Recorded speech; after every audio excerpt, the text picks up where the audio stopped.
The Tom Green Show, Osbourne's, Newlyweds, all of those shows were produced and owned by MTV. It's a big reason why I do what I do now. Those people, Nick Cannon would still own Wild 'N Out if he sold it this year. Ashton would still own Punk'd. That power that we have now as creatives shifted. When I realized that I didn't have to be hired by the networks to cast awesome people to get them on TV to help them be successful, but I could just find awesome people that need that help, and that TV is just part of the journey. Right? Because for you and I, we were always looking for people who never really wanted to be on TV. You want to use MTV, you want to use the platform to launch an album, to launch your show, to launch your signature collection, or to reestablish, like we did with Jessica Simpson. It was a stop on their media journey. Media, exactly. Everyone had to stop there, though. Hey you, are you feeling stuck, desperate for a career change, or thinking of starting a business, but you're just not sure how to make your first move? I'm television producer turned career coach Shannon Russell, and this is the Second Act Success Career Podcast. This is where you will not only get the career advice you've been craving, but you'll get tips from career and business experts, along with inspiration from others who have made a career transition to find second act success. Let's get started. Welcome back to Second Act Success. I'm your host, career transition coach Shannon Russell. This episode is extra special for me.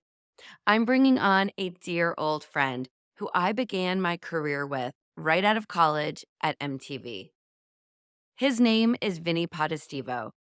Vinnie started off in the casting department at MTV and went on to be a talent executive at the network, helping some of the biggest names in music develop their personal brands through original content. I'm talking Mandy Moore, Ashton Kutcher, Jessica Simpson, Lauren Conrad, and Rob Lowe, just to name a few. Vinnie is now an Emmy Award-winning media brand advisor and a personal brand strategist, running his own company, Vinnie Potestivo Entertainment. And he hosts the I Have a podcast. Let me introduce you to this creative content genius, my friend, Vinnie Potestivo. All right, Vinnie Potestivo, my old friend, my former boss, I guess, when I was interning at MTV. Let's get back into it. This is so exciting. Welcome to Second Act Success. Congratulations on this masterpiece, by the way. And how cool, right? I remember being a kid thinking the entertainment industry was so far away. I didn't know a single person in the industry. But how lucky that literally, like in our first year, late 90s, we got to experience TV together, and just the testament of relationships that we can build as creatives in a tumultuous industry that's known for show business, not show friends. Show enough. Yes. And so many years later, and we both have podcasts, and we're both in the industry in a different way than when we were kids. Let's talk about that. It's so fun. It's so true. I know.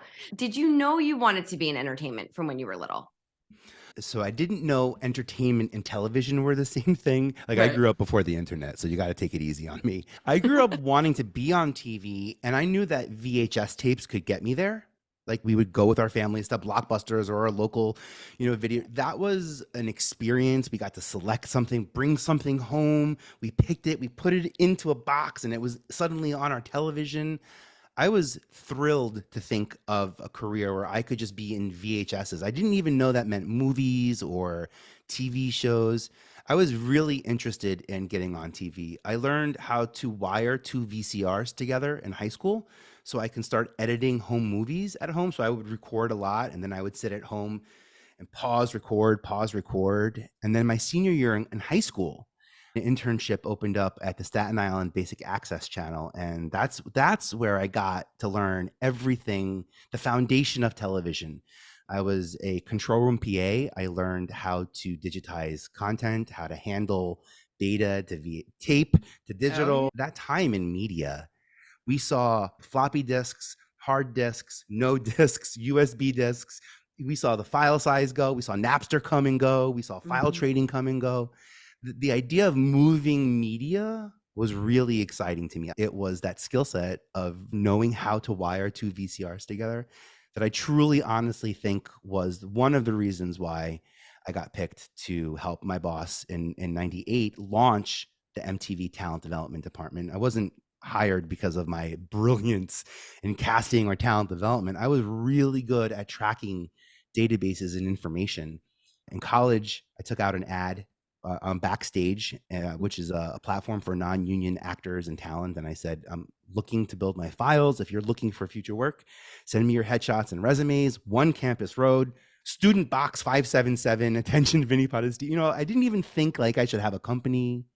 I'm like, it's just me Oh, at school. Who's going to respond to this? And I got 700 really? responses back then. So then I Wow. felt culpable and accountable for them. So I felt called. I was like, I'm getting paid $16 an hour, which is a lot of money back in 95 at the computer center. I'm Yeah. helping people fix their term papers. But what I could be doing is looking through Backstage, finding opportunities for the people who submitted to my database, and then I can be emailing them a scan of the opportunity. And then one day I saw this ad and it said, MTV Spankin' New Music Week, November 3rd, 1998. Come to Times Square at 1:00, record with Whitney Houston. And I looked at my class schedule that day. I grabbed 2 friends and we went to Times Square. And Ananda picked me out of the street to ask Whitney Houston a question. So I was very excited. Liz Wow. Patrick, Deidre Connolly. I can remember every single person that I met in that moment. They all helped me get confident on the microphone. My question was, Whitney, what is it like recording with Mariah Carey on the Prince of Egypt soundtrack? Like, that was my big question. And when Whitney comes out, I saw Nika, the stage manager, point me out and then I saw her say these words to Whitney. He's going to ask the question. He's going to say what was like recording with Mariah. And I saw Whitney go, I'm not answering that question. And I was like, No. no, live TV and how this is my moment. And I turned to the people and I said, I had a blast. So thank you, first and foremost. If you ever need more people, because this was a quick turnaround. I'm from Staten Island. I know actors and dancers and musicians and models and people who want to be in this industry. I have a database of 700 people. So however I can be of service, let me know. I knew what I could do and I knew what This I is wanted to how. do. Sure enough, they said, you know what? Okay. Tomorrow, we're shooting a very Busta Christmas special. And Busta Rhymes is going to come into Times Square and read Christmas nurseries. Do you think you can get 15 people to come in for that? And I go, huh. Yeah, are you kidding me? Like, I get to go back to school and be the guy who says Busta Rhymes, MTV. We're actors. We want tape. There was no way for us to get any tape or see ourselves on film to send it out to agencies. I thought that was like a brilliant idea. And then, by the way, the second call I got was Blink 182 is going to have a naked bike race in the studio. Do you think you can get? I was Were you there. there? Yeah. I was there. I was interning, and You I see remember us? going, "Oh my God, did I just see Mark Hoppus with no pants on riding a bike through the Yeah. By the way, I always thought that like in TV they blurred it out, but in real life they were wearing bikinis or something. No. Is this how business is done at MTV? Good day. Oh my God, it was What am amazing. I doing here? And cable in New York in the late 90s, Disney came to Times Square, beautification started happening. Fox News launched in 95 or 96. Hannity and Combs was the first show I worked on where I used my database traveling the country, meeting audience members, getting them to fill out releases. And it was that experience in sort of political programming that allowed me to get hired in 98 by Dave Cerolnik and the team at MTV to cast the MTV Choose or Lose team. And then in Yeah. 99, it was a good set of skills that helped us get to the talent development piece. But in 99, 2000, this is before Osbournes and Newlyweds and Punk'd were developed from our department.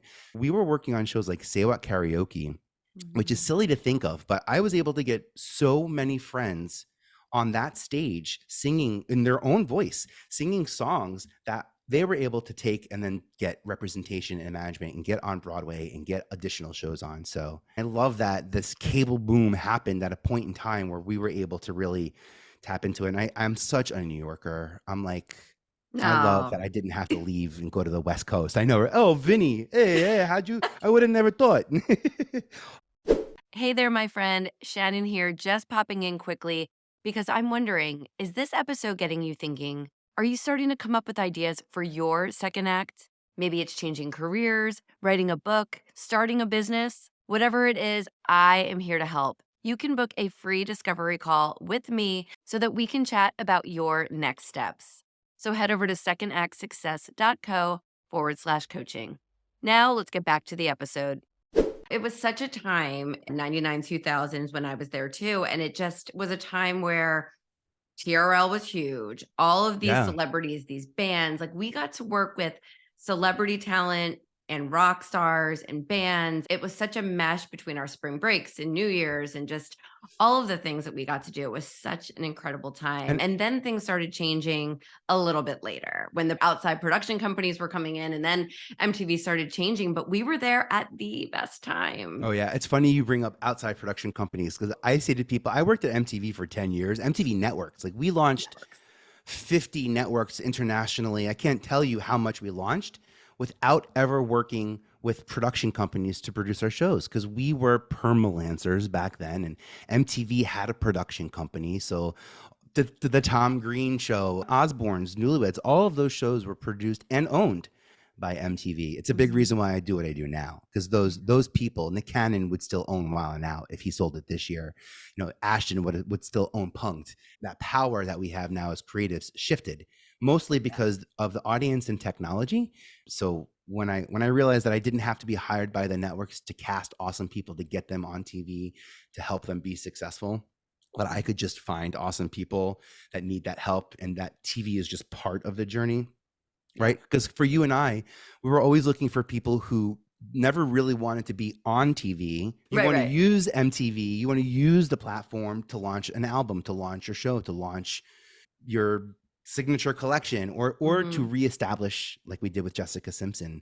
It was a stop on their media journey. Exactly. Everyone had to stop there though. Like this was the spot. And you being a talent executive at the time, we were just talking off camera about Mandy Moore when she was 15 coming in, like, I'm a singer and now look at her. And you befriended her then and have known her since. And because of the Spice Girls and Sync, there was a tremendous boom of artists very close in age to us too, ranging from Mandy Moore to Jennifer Lopez. Let's like say that's the window. We started at MTV when pop culture really became elevated. I was aware that I had access to executives that would listen to my creative input. So to work with Mandy Moore when she was 15, I got to, bring her into her first acting role on television on Together, that fake boy band movie turned TV show. I love Beyonce when she was 17 on Carmen, a hip opera. That audition changed my life. I'll never ever forget being in her audition and the magic that is beyond the focus that is Beyonce. It felt special to work with that caliber of talent, that class of talent, like NSYNC, Backstreet, just as the Spice Girls opened up this opportunity for pop and group culture. And for me in casting, I was tasked with finding, as you mentioned, finding these big stars. And it wasn't just me, and I was part of a department, but I didn't go out looking for Mandy Moore or Beyonce. Are you kidding me? But what I did do was look for the people, the mavericks, the connectors who did know those people, the people who weren't aware of the opportunities that I was aware of. And all I needed to do was get those opportunities out from inside MTV into the communities and cultures that I knew would lead me to those stars. I was building an inclusive path, an open door policy to my network and my department. So I didn't have to go out casting and scouting. You weren't just finding talent for different shows. You were finding the VJs. You were really in charge of anyone who showed their face on camera at MTV at that time. And then you were looking to find who would be great for other projects outside of the network. Yeah. What I thought I was hired to do in talent development was find new ways to work with new and existing talent. The network loved breaking stars. That's where I was fed that addiction of needing to be first, wanting to be the first casting director you ever met, the first producer who ever said you're hired, the first network executive that ever smiled and laughed with you and loved you and gave you empathy and creativity when you didn't ask for it and supported you in between your greatness. Super cool and powerful when you look back at the decisions that were made.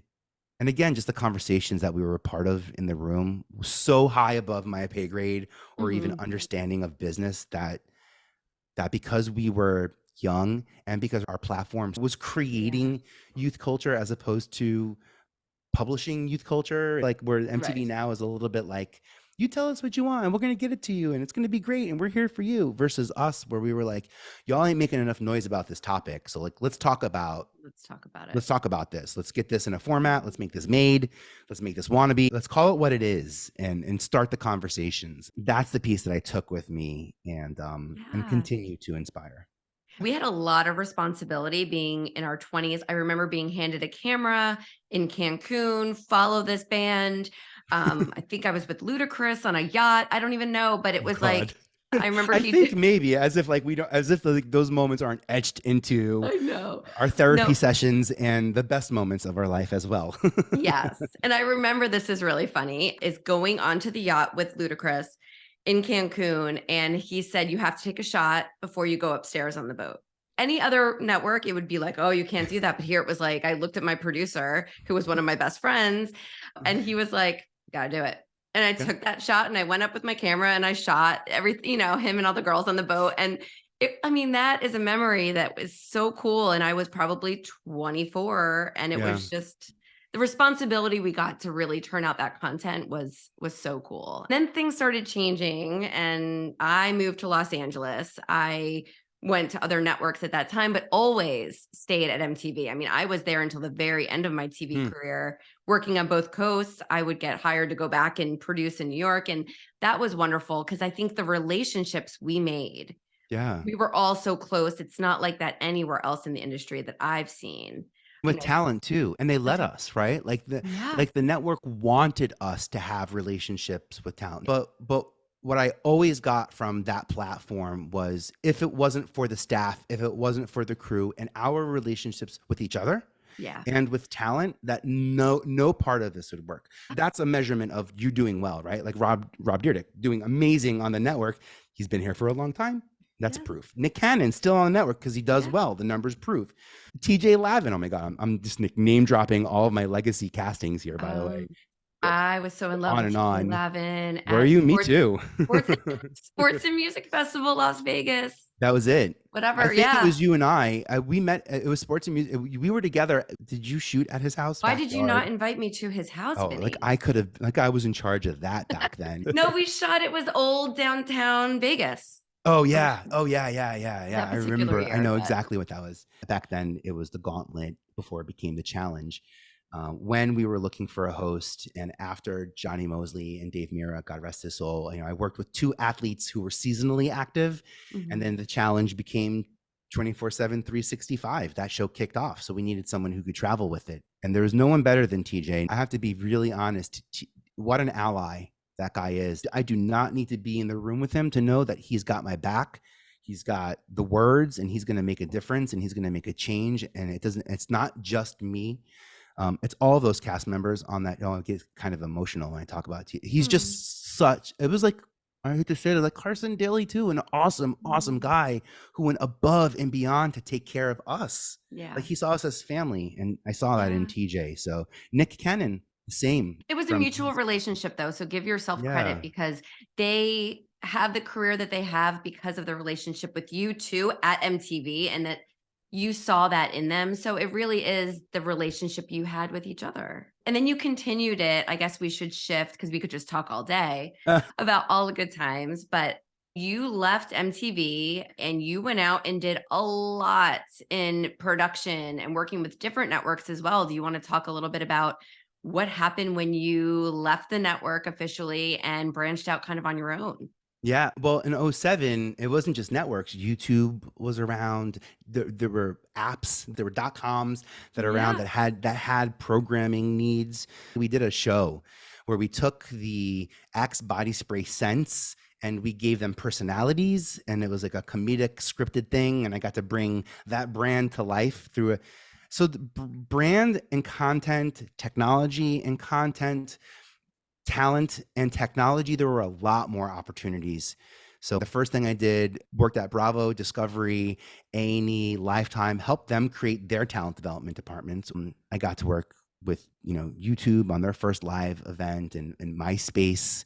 LinkedIn was something that I was really excited about. Now, fast forward even now, where my podcast is on the LinkedIn Podcast Network, and this one little silly social network, LinkedIn, that I've used for 20 years of my life, making sure I stay connected to the people I meet along the way are now all right where I need them to be, Mhm. connected with me on LinkedIn, where I can play with audio and video and podcasting and blogs and newsletters.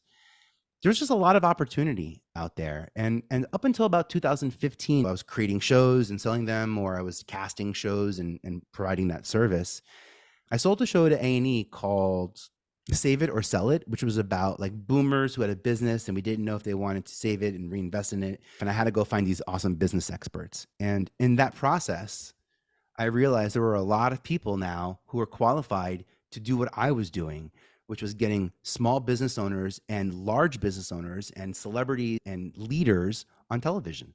And Mm. ultimately, when I look at what I did, Beyonce, Sharon Osbourne, Mandy Moore, Ashton Kutcher, they're all business owners. They were Right. all solopreneurs when I met them. Their companies have grown for sure since then. I helped them figure out how to productize and how to monetize that brand and help them share their story on television. So I figured if I can help people stand out in social and those platforms that I talked about, MySpace, Facebook, that empowered people who didn't have access to 1515 Broadway to now Mhm. be in casting, to have access to thousands of people, not just 700 actors that sent you Right. a headshot. Thousands of people now, just because you're on social media, it gives you access to. Yep. So I looked for a slightly different way to like leverage my skill set to make some room in the TV industry for other people who could be doing what I had done already and maybe could help support. And as I was doing that, I would get phone calls from celebrities and housewives and people saying, you cast me in the show, but can you help me with my brand? Mhm. Those conversations, that was like almost a side hustle for me. Right.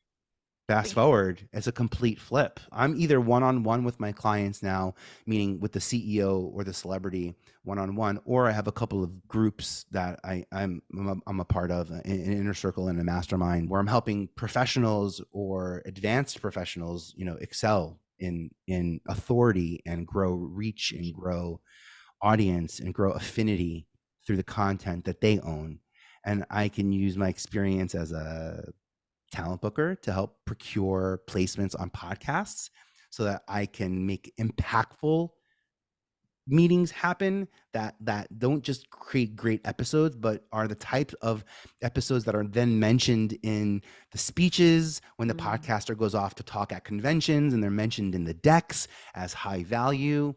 I paid attention on LinkedIn to the indie podcasters who I thought were creating a majority of the podcast content, the UGC podcast content that's on LinkedIn now, that I believe establishes authority, that I believe helps elevate consciousness and expertise without Right. needing seniority.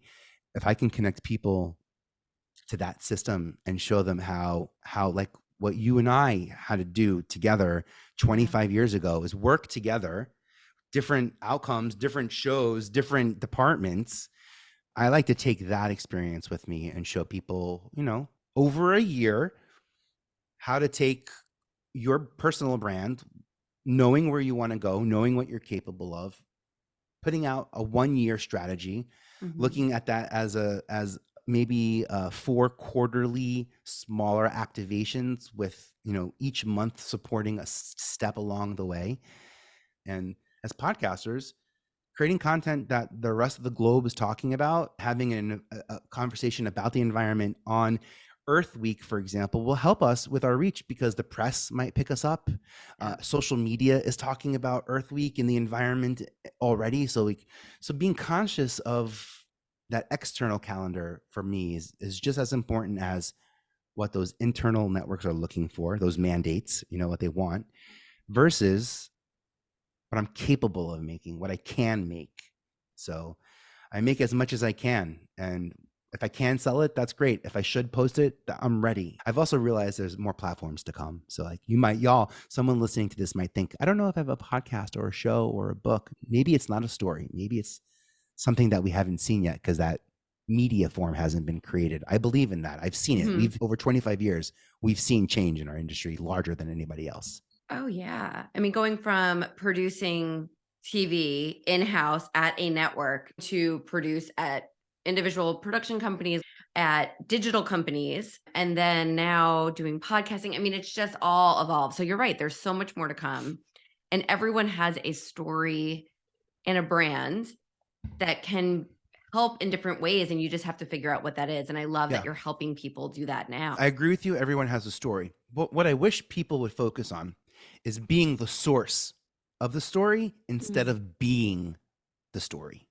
But if you're seen as the source, i.e., a book of many stories, if you were maybe in college and you were looking for monologues, there was a couple of monologue books that were the source.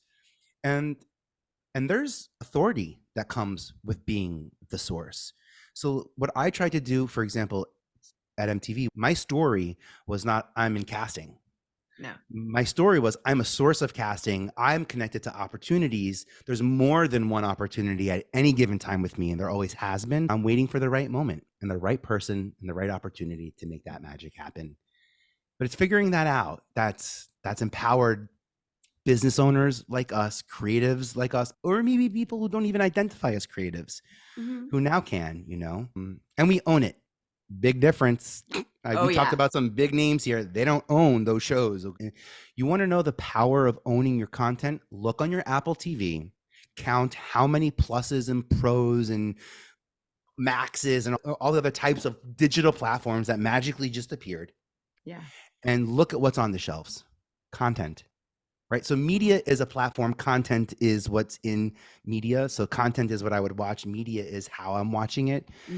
Content is valuable. When MTV invested in the Friends catalog and started airing Friends, I think 8 years ago, it literally saved that network because the generation of people who've never seen that show before, they didn't even know 20-somethings could live in an apartment together in New York City. And that's the power of content. And if you look at what's happening on all these platforms, it's bundling content. Joe Rogan and so-and-so, Brene Brown and so-and-so, Oprah, and there's bundling of content. We know where Yellowstone is available on one app and how that deal works. That's where we're going with independent creators. That's why I think owning your content is so important now. It doesn't mean that it's not going to see the light of day on TV. It absolutely will. But it doesn't mean that you need to give up those rights. And we can bundle our segments together to create original episodes, not even just original series. That's power. I mean, think about the segments that we can create there. And that's what TV is doing now. And we do well when we learn from TV and and move quicker. And you know what's cool though, Vin, is that like all of this that you're talking about, the bundling, segmenting things together, whatever it might be, it all comes back to relationships. And I think it comes back to your relationships. You decided that you were a source of talent. That was part of your brand that you built 25 years ago. I think it's such a testament to you and the relationships that really you've threaded through all the different parts of your career. Oh, thanks. I appreciate that. That was my goal. I would always get so mad when people would say, it's show business, not show friends. I'm like, that's not true. And when I launched my podcast, it was, I almost didn't ask Sujin and Damien and Mandy Moore. I almost didn't go that direction because I was like, let me work to get them so I'm prepared. And then just as I was about to record, I was like, oh shit, I got to call Mandy Moore because she's so media trained and her answers are going to be so much better than my questions.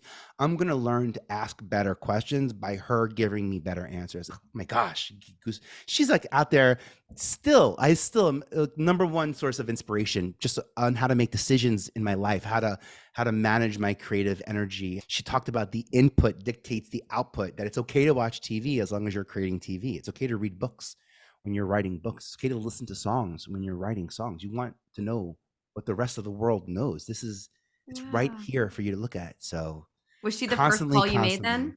She was. Yeah. It was Sujin Pak was the first. Sujin Pak was the first, and then Mandy Moore was the second. I wanted to show people how to have a relationship in what we do, because so many people think that real relationships don't exist in the entertainment industry. It's all based on performance and success. I'm trying to show people how to detach from external successes. I want to ask you two more questions before I let you go. So pop culture is such a part of everything I feel like throughout your career. What is your piece of advice to someone who wants to be the next host of a show or the next big talent? What is their starting point? First and foremost is don't wait. You don't Mhm. have to wait. You no longer have to wait for MTV to create a new show, to start casting for a new host to go out there and find you, right? So that's the number one thing is don't wait. And while you're not waiting, create that vision, that opportunity that you're looking for. People like us are looking, producers are looking, network Right. executives are looking. They're paid to look. If you can give me these little pieces that I can then take and show my executives, it's going to make my job easier of discovering you and supporting you by you giving me these little pieces. And the little pieces are going to be practice. Some of them are going to be great and some of them are not. The ones that are not, you don't got to air them. The ones that are, maybe you can circulate them. I just don't want you to wait. Start creating. And one other thing, what I'm not saying is create a talk show or game show that you have to go out and pitch where you can be the host. Because in television, what that looks like is a $4 to $5 million sale to a network that they have to spend on to get the game show. $5 million for 10 episodes of a game show. So create those segments that are in that show. If you have an awesome show, there's going to be segments, there's going to be commercial breaks, and there's going to be branded moments that come back. Start having fun with that. That show that's looking for you is probably looking for those pieces as well. So create with that in mind. Create with your future in mind, not just like what you're capable of making, but what you can make. And look around your peers and support them as well. Involve them in your content. The more people you have involved in your project, on camera or off camera, the more people you have who will be rooting for their success. So be collaborative, be creative, but just don't sit back and wait for that opportunity to come back. That being said, you have a lot of freedom and a lot of choice in how and when you get discovered. You don't need me tapping your shoulder in 2001 at an NSYNC concert to be like, you got a great look, come to MTV Times Square. You could do that now all on your own on Instagram, on Lemonade, on TikTok, on wherever you are, there's opportunities. And we're looking. I promise you, casting people are looking. If you want, y'all, that's a good tip. Anyone who's looking to get into the industry and you want to be a host like that, producers are usually not hired to find talent. Executive producers are usually not hired to find talent. Camera people, audio people, they're not hired to do it. So a referral from one of those people, from one of those crews, will go a long way. But if you're going to go out there and look for a relationship, look for casting people. And I got to be honest, look for manager, director level casting people. If you're listening to this and you want to know how to break into the hosting spot, when you send the person a message, when you send the casting director the message, my voice just dropped because I'm like, this is some good shit. Say thank you. And to be honest, you could be the person who changes my career and I will always have your back. That type of messaging for me has always stood out. Like I told you, I was looking for friends. Casting those VJs, I ended up being very close friends with them, but also I was looking for attributes that I would feel included in because I didn't necessarily feel included in high school. I wanted someone who was going to not be anything similar to me, but not even be worried about not understanding me, but just appreciate me and let me be and support me. That's some wonderful stuff. So as you're out there asking people to give you opportunities, be mindful that you are an opportunity. And as casting directors, I've name dropped a bunch of people in this episode, producers, talent. Every single one of those people has had an impact on me. And those are names that you don't forget. And it comes back to the relationships. And for anyone who's starting out too, keep those relationships, know who you're contacting, and you never know when you'll meet up with them down the road. And because they move, man. Woof. Talk about movement in this industry, peer-to-peer, up and down. If you're not learning from Gen Z and you're not still learning from the boomers, you're not learning from the people who are excelling and that are constantly doing this race ahead of you and behind. If you're not learning from them, then you're doing yourself a disservice because the audience is no longer linear that. I like the mindfulness of that approach. That's going to guarantee inclusivity in the alchemy of the project. That's going to guarantee grace. That's going to guarantee levity, because we can laugh at some stuff. If we can cry together, we can laugh together. And that's a powerful, that's a powerful relationship. So Yeah, I'm excited about that. So where can my listeners connect with you, Vinnie? Just tell us all the places, your podcast, your business, I everything. love it. Thank you so much. Well, first off, if y'all are listening to this, then you know how to play podcasts. So here's a little strategy sesh. Y'all, first and foremost, go back to the podcast platform that you push play on because you're going to have to hit stop. Leave Shannon a 5-star rating. And then take a photocopy of it or a screenshot of it and save it and post it, because sharing is the biggest action we can take. So I appreciate y'all leaving her a 5-star. I'll leave her a 5-star. I'll see you in the 5-star reviews, but share it, because sharing it is going to actually help Shannon out more than just leaving that 5-star review. And then, oh, I'm very pushy with this answer, by the way. And then go to I Have a Podcast and then hit play and listen. And what this will do is it will tell Apple that people who listen to Shannon's podcast might also listen to mine. And if I can get enough people to do that, then my podcast gets visibility on Shannon's page on Apple Podcasts, and her podcast gets visibility on mine.